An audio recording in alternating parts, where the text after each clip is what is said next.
hadda labada nin ninka oo noo sheegay labada nin Nigerian way labada nin aan wadan Nigerian soo ay nin waxa ay meel laxada hal soo shida keenda waxaa la daawadsiinayaa muuqaalka CCTV kaamirooyinka qarsoon ee amniga qaybta ka ah laakiin waxa uu qirayaa in xajmi ahaan kala weyn yihiin naftood haligayaashii weerarka ku qaaday garoonka iyo kuwa uu isaga keenay waxaan kala hadlayaa Maxamed Cabdulle Abkow Cumar Biyamaalo oo isaga dusiyay dhagarqabayaashii fuliyay weerarkii argagixisada ku qaaday xeendabka garoonka aadan cadde 23 Maaj sanadkan eedaha loo heystay madhow waxa kale oo loo heystaa inuu isaga dhexgeeyay Villa Baydhabo qarax ka dhacay September 19 2019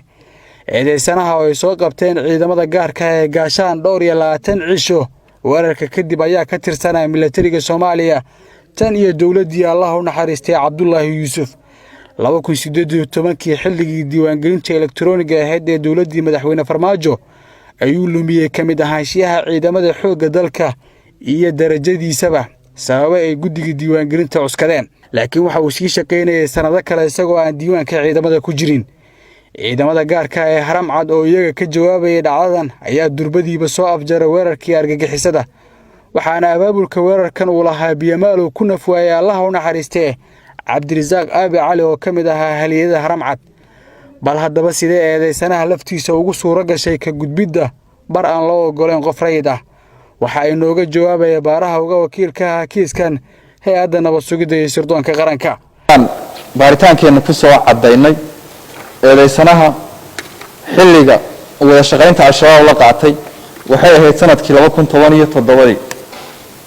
inta aanu ka bixin xeyndaabka ciidamada ayuu Al-Shabaab la qaatay wada shaqaynta mana ahayn wixii u geeyay baahi ku kaliftay ma aanay jirin wuxuu ahaa nin sarkaal ah xilligaas oo mushahar qaata oo xuquuq leh ayuu ahaa xilliga uu Al-Shabaab taas waxay muujinaysaa inuu u bareeray inuu Al-Shabaab la shaqeeyo sidoo kale intuu ciidamada ku jiray wuxuu gaaray darajada 2 xidigle waxaanu yaqaanaa oo uu fahansan yahay xeerarka wadanka u degsan xeerarka ciidamada iyo dhammaan xeerarka wadanka u yaala waxaanu yahay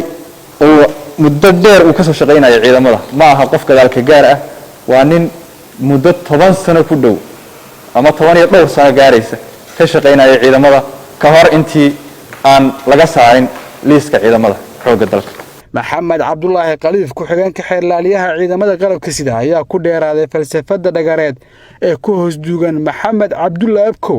sargaalkii hore ee la saftay kooxda argagixisada ah oo gudaha u galiyay aeroboorka aadan cadde laba dhagar qabe ay halka ku dagaalameen halka dilal ay ku geysteen waxaan maxkamadda si sharaf leh uga codsanayaa inay ku xukunto dil toogasho oo ah qisaastii marxuum Cabdirasaaq Aabi Cali oo ka tirsanaa ciidanka Harmacad maadaama asigoo isticmaalaya dareeska ciidamada oo halka galiyay labadaas dhagar qabe hadduusan gelin lahayn dilka ma dhaceen weerarkaas ma dhaceen burburkaasna ma dhaceen maxkamadda sharaf kale waxa mar labaad weydiisanayaa ka codsanayaa inay ku xukunto dil toogasho si ay tusaale cad ugu noqoto dadka shakhsiyaadka isticmaalaya dareeska ciidamada qalabka sida doonaya inay magaalada soo geliyaan qaraxyada iyo sidoo kale ragga dagaalamaya maxkamadda waa maasan abuukaataha uu doodaya Biyamaalo waxa uu ku andacoonayaa in eedeysanaha uusan ku lug lahayn qodobada xafiiska xeerlaalinta ay tilmaamayaan qodobkaasi oo ah qodobka 221 oo eedda xafiiska xeerlaalinta ku xusan marnaba maxkamadda lama horkeenin marqaati ama cadeyn maxkamadda horteeda ka muujinayo inuu xubin yahay oo shabaab isaga ka baxsanayo isagiyaaba naftiisa la fakanayo sidee marka member inuu noqdo oo ay shabaab aaminto oo ay ku kalsoonaato taasaaba dhici karinba marka sidaas darteed qiraalka la sheegay qiraalka maxkamadda horteeda hadda laga sheegay ee cadeyn ahaan xafiiska xeerlaalinta uu soo gudbiyay ma waafaqsan yahay horta qodobka 68aad iyo qodobka 149aad ee xeerka habka ciqaabta Soomaaliyeed maxkamadda ayaa looga fadhiyaa go'aan ka gaaridda kiiskan sida dhinacyada dacwadda gabagabadii uu sheegay gaashaanle sare Xasan Cali Nuur Shuute gudoomiyaha maxkamadda darajada koowaad ee ciidamada qalabka sida dhageysiga garmaqalka lidka ku ah eedeysane maxamed cabdulla abkow intaas ayuu ku dhan yahay maxkamadda ayaana go'aan ka soo saarayso maxkamaddu waa noo xiran tahay cabduqaadir ciise warbaahinta qaranka muqdisho